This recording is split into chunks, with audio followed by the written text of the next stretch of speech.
Good morning, my friends, and welcome. And so we return to Advent in our series of mindfulness meditations here on practicing stillness and practicing waiting. Two of the great gifts of mindfulness practice are these, and waiting in hope for the light of the divine that we see in the Christian tradition as the coming of the light in the form of God, incarnate in Jesus. And the truth is that the light of the Spirit is waiting and living around, for, and in each of us. Whatever it is that we call that Spirit, the Spirit knows who we are. And the light of that Spirit unfolds with mindfulness practice, if that practice is done with intention as a period of spiritual preparation to be able to see and receive and give the light of love into the world. Joan Chittister, a Benedictine monastic and one of the spiritual leaders of our present time, says this: Advent is really about the power of emptiness and the spiritual meaning of smallness. What does that mean for us today? She continues, the divinity who comes to us as an infant is the paradigm of what it means to learn from life as we grow into who and what we're meant to be. The God who comes without riches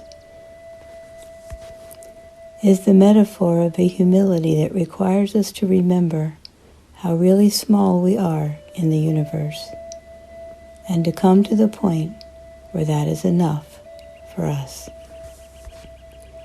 Let us be seated, allowing those words to remain with you in whatever way works for you at this moment as you settle into mindfulness practice, comfortable and seated, with your body supported and your hands in your lap and your eyes gently closed, breathing naturally without trying to change it or control it in any way. Be humble with your breath and let it breathe you for these next few moments of silence, breathing out until you are completely empty, waiting and noticing clearly when that next in-breath starts itself and fills your body. In this practice, the words of Joan Chittister about the power of emptiness and the spiritual meaning of smallness, in this breathing practice, we can experience both of those. We empty completely, and with the humility to allow the next breath to draw itself in. This can be the first realization of that spiritual meaning of smallness, that we are completely unnecessary, or at least much smaller than the rhythm of the breath that was placed in us in the very beginning of our life and continues until the end. Allow yourself to feel humbly grateful as you notice the in-breath and the out-breath. In-breath, out-breath, waiting, in-breath, breathing in, I am willing to be filled, and breathing out, I am willing to be emptied. In emptiness, we actually become full of possibility, with more room for whatever comes next to enter into us. We become curious knowing that we don't have, nor do we need to have, all of the answers. In smallness, we become willing. We have nothing that we have to fight over, and even less that we have to boast about in life.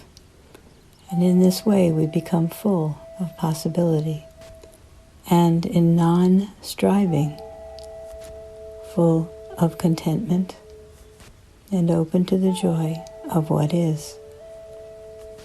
No ego to keep up, no limitless expectations on ourselves, and the fear of failure that goes with this way of thinking.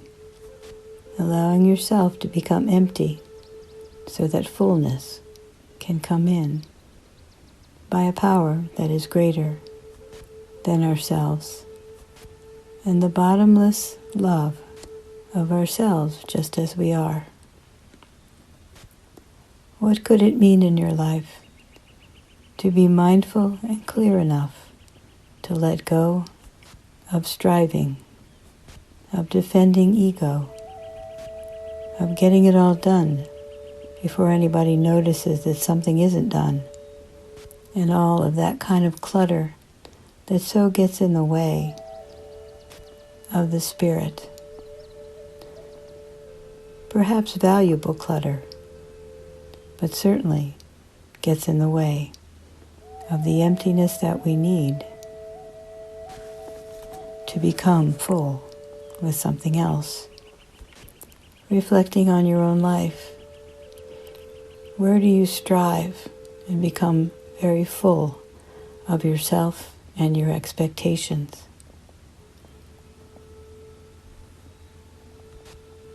And what does that feel like when you're in that place?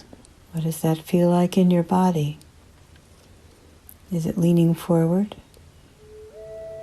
Is your mind racing? Are thoughts coming to you rapidly? Are you fearing failure? Or trying to live so that failure is not an option?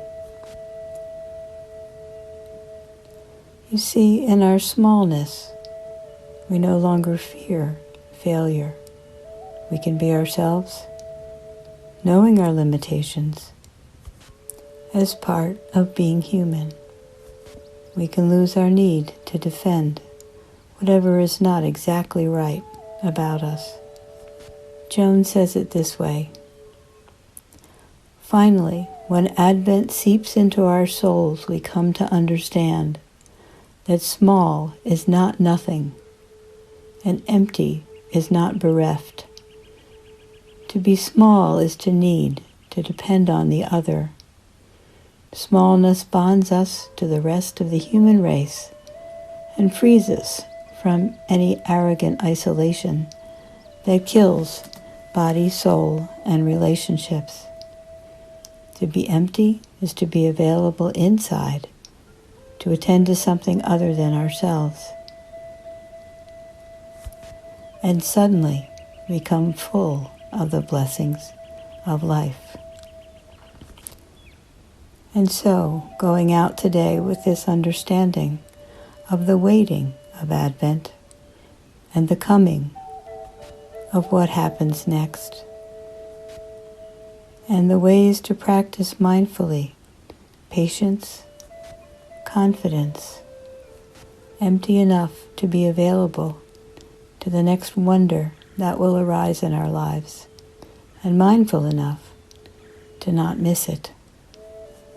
So as you go out, take some time this day, my friends, to empty yourself with in-breaths and out-breaths, sitting quietly for just a few moments, and allowing yourself to notice whatever small gifts of life you can bring into your awareness, continuing your Advent today as you go out, and seeing what happens inside. Namaste, my friends. Amen.